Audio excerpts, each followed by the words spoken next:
The subject of my talk tonight is about something that is smarter than you are: artificial intelligence. In fact, a lot of people who work in artificial intelligence believe that artificial intelligence is 1,000 times smarter than we are. It will be moving at speeds that are 100,000 times as fast as we think, and it will be digesting information and data 1,000,000 times more than we can. What is artificial intelligence? There are a lot of confused ideas about this outside in the world. But the answer is very simple. It's one sentence. Artificial intelligence is software that writes itself. It writes its own updates. It renews itself. We normally tend to think of software as stuff that we created and that we wrote, and the machines do what we tell them to do, and we own it. This is not any longer true. It writes itself at speeds that we can hardly comprehend, and people who write it know that you can't take it apart again and figure out what it's done. It writes independently, autonomously. It develops its own way of thinking, and there are dangers associated with that. So a lot of people ask, when is it going to happen? When is artificial intelligence going to be smarter than us people? Some people say 50 years. Some say 30 years. Some say 5 years. I say it already has surpassed us in many areas of our society. Let's take, for example, some examples from right here and now, and I apparently have to point this. Okay. The examples that we're going to talk about are not science fiction. They're not visions. They aren't things that are going to happen at some point. They're things that exist today, for example, in the stock markets, whether Frankfurt or Tokyo or New York or London. The people you see down there working on your TV show and you're watching it, they're more or less extras in a movie. They aren't doing the big moving. The big moving is being done by high-frequency computers. They move so fast they make, in milliseconds, billion-dollar business. Computers have far succeeded what we can do. In fact, I did a film once about a company that moved 5 blocks closer to the Frankfurt stock market because at the speed of light on glass cable, they saved so much time getting closer to the computers at the Frankfurter Stock Exchange. That will give you an idea of how fast they think and how helpless we as human beings are. You may remember the old pictures of the stockbrokers with 5 telephones in each hand, running back and forth, writing things on paper. That was way before yesterday. Computers have taken over this very, very important part of our society, a heart of our financial community. And no one understands exactly how these algorithms function. They used to understand them, but they've been improved by artificial intelligence. I don't know how many people flew in today, but if you were sitting in an airplane, you probably had 30 different tariffs and prices in your cabin because the pricing is all done, same is true of hotels, by machines that are collecting global information, making decisions within split seconds what the price of that airplane seat or that hotel room is going to be. And where it's most critical of all, we're talking about life and death, is in medicine. Computers are better than we are as human beings in several areas already today. We're talking about here and now. This is not science fiction. I'm speaking next week at the Universitätsklinikum in Essen. And their radiologists, who are supposed to be some of the best radiologists in Germany, they say that a computer can recognize a tumor on an MT or on a CT, MRT or CT, faster and better and more precisely than a human being can. It's picture analysis, and it's done very well by computers, especially in medicine where it saves lives. Now, the robots are getting better and better. They're looking cute. They have these big baby eyes, the sweet way of looking at you. They can examine your facial expression and adjust theirs. But don't be fooled by robots. Even when they get warm skin and even when they get perfume and they start smelling like us and getting really interesting, they are still machines. They have no warm blood in them. There's no sex in them. They have no mortality. They're cold code lines. And they shouldn't be misunderstood. Now, I want you to understand what the power of artificial intelligence is, and I have two examples. One is surveillance cameras. Everybody knows, that we're being watched by cameras everywhere, and most people think surveillance is a camera there, and it's me down here, and it's watching me. One person, one camera. Well, that's because we're stupid. That's the way we comprehend the surveillance, one camera, one person. We can't comprehend it when it goes beyond that.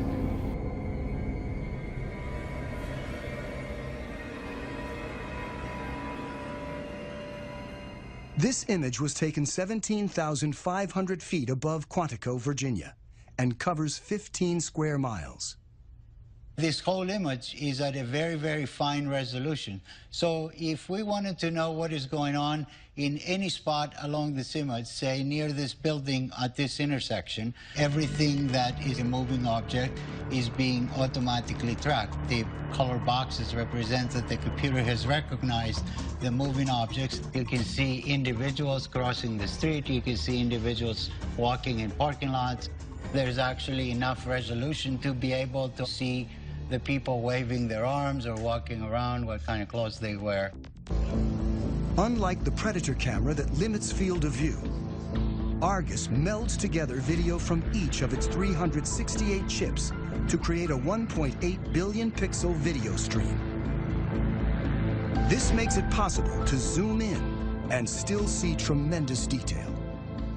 And produces 1 million terabytes every day. That's a lot of data. And I'm telling you this because not that the sensors are modern and not that the photography is modern. Behind that is a brain or a cognitive intelligence. And that brain is in a position to analyze everybody down there. At the same time, in real time, they see where everyone is going. We can understand it when we reduce it to a single person, but we cannot understand it when you're talking about 100,000 people in a city, plus the vehicles, which are all recognized. Due to such systems, they have also redone facial recognition. You probably think facial recognition is from the front. But they've redone to do it from the top because that's where the drones are. And they look at your ears, they look at the way you walk, they look at your head. That's modern facial recognition. So that's one idea. As a human being, we think of one camera and one person. This is a little of their things. That it's taking all the details, all the music up to, and they record it so they can tell where that person was 2 weeks ago, 2 months ago, what stores he visited, what his whole behavioral patterns are. That's all part of the analysis of Argus. These are called tennis balls in military and intelligence circles. It's a new secret of sensoric thing.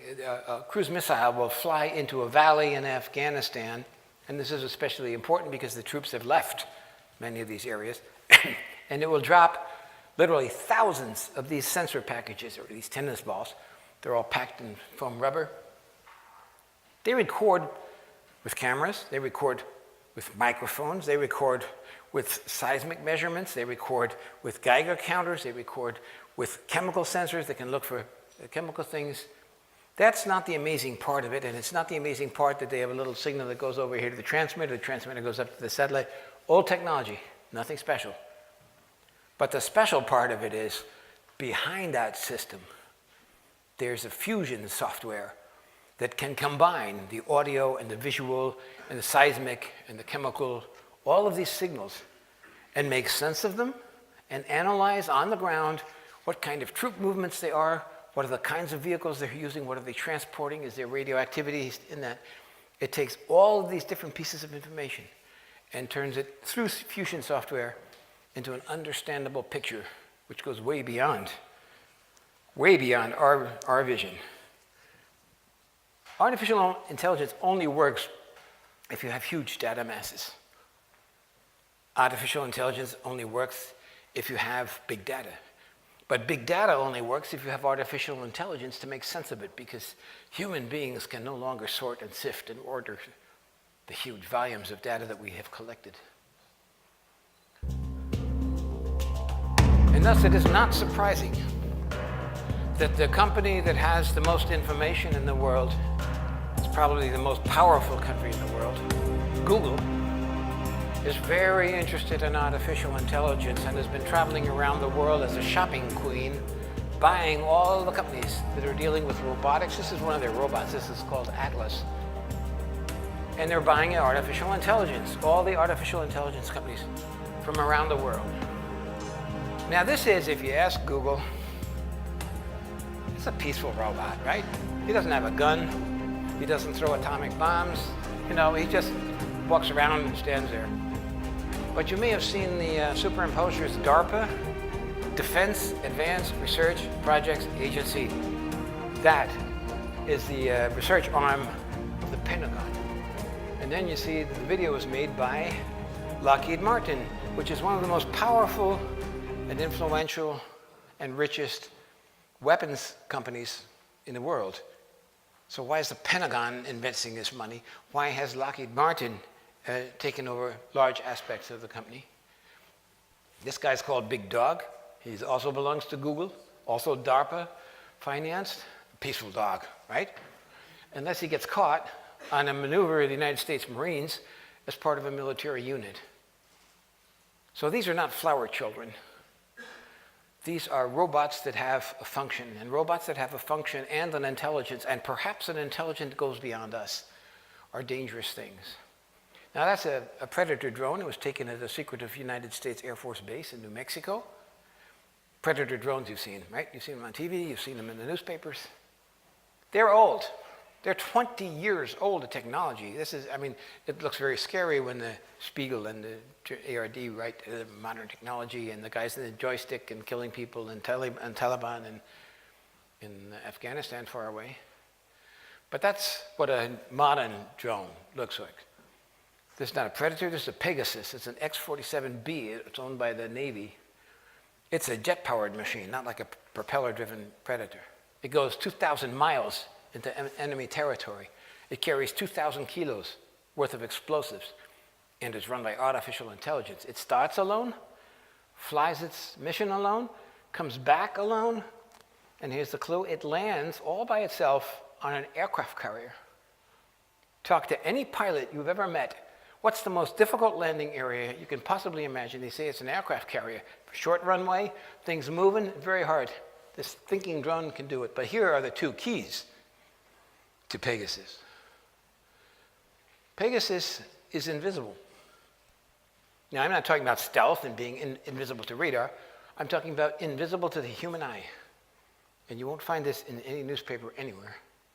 It's invisible to the human eye because the bottom has an LED layer on it, and the top has cameras, which have been removed here in the picture, which film the sky, and they project at the bottom a live picture of the clouds up above the aircraft, and you can hardly see it. And they're responsible for a lot of these UFO sightings in Nevada near the testing areas. Jet engine propulsion, a reach of, oops, this is in German, of 2,000 miles, start and landing all by itself. Stealth is optical stealth, you can't see it, and the kill decision, which is required by United States law to be made by human beings. Human beings must be in the loop before someone is killed by a drone, but it's in the machine. And it doesn't need people. It can decide by itself whether or not it kills somebody. And the experts say it's going to make less mistakes and less collateral damage than the human decisions.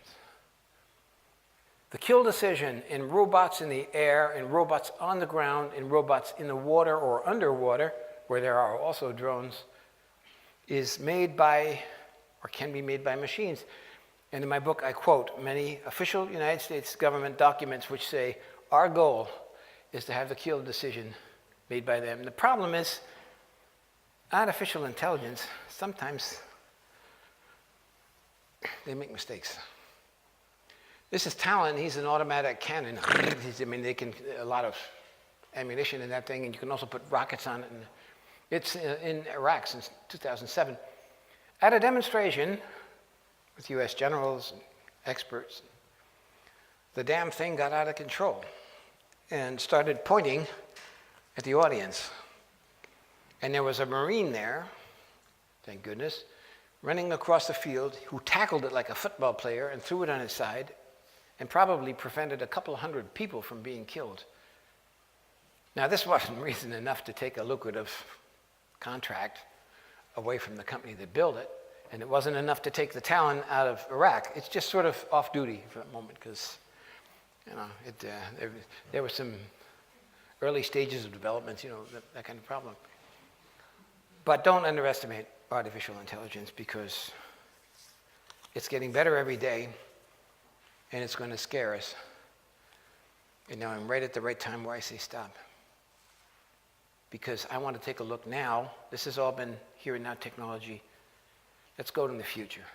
Not far, just a little bit to the Internet of Things, to artificial intelligence as being spread out. It's not a central machine in a box where you can pull the plug. Artificial intelligence is networked like the Internet of Things. And part of it may be in a smart watch or a refrigerator or in a supercomputer. And the intelligence exists only by networking it together. If the supercomputer needs more computer power, it goes there and gets it out of the internet. If the computer needs better programs, it goes there and gets those programs. And if it needs more information, more data, it goes there and gets more data. It sets up a spontaneous network for its needs, which collapses when it no longer needs it. It does this without us. And you have to imagine, like, there are these intelligence nodes all over the place. And they're like drops of mercury on a glass table. They will find their way to each other. They will find their way together. Now, we have to be very careful, because survival is an issue for artificial intelligence. It needs to exist to be able to do the things it wants to do according to its program. So it lays, like insect eggs, backups and computer programs all over the world, thousands and thousands of them, so that if we do destroy part of it, it's still alive. My job to you is the wake-up call to make you aware of the problem. Your job is to figure out how we're going to stop this before it kills us.